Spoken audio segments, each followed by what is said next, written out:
Hi friends, నేను మీ భార్గవి. ఈరోజు వీడియోలో వచ్చి నేను సూజీ రవ్వ ఇడ్లీ ఇది ఉంది కదండి, దాంట్లో చిన్న రవ్వ చాలా చిన్నగా ఉంటుంది. నేను వెజిటేబుల్స్ వేసి ఇలాగా ఉప్మాలాగా తయారు చేసుకున్నాను. ఇప్పుడు ఈ ఉప్మా కదండి, ఈ ఉప్మాని ఇలాగా అన్ని వెజిటేబుల్స్ వేసుకున్నాక ఉడికిపించి బాల్స్ వేసి ఇప్పుడు ఈ బాల్స్ని ఇలాగా స్టీమ్ చేసుకుంటున్నాను ఇడ్లీ గుండాయిలో.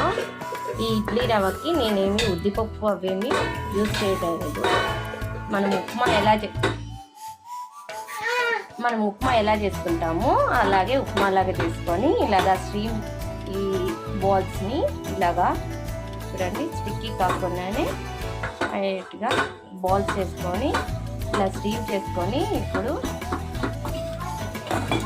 ఉప్మా స్టీల్ బాల్స్ ఉన్నాయి కదండి, చట్నీ ఈ స్టీమ్ బాల్స్ యూజ్ చేసుకొని తింటే చాలా బాగుంటుంది.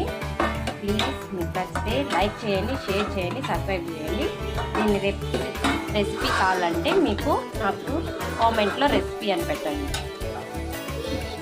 వేడి వేడి ఉప్మా స్టీమ్ బాల్స్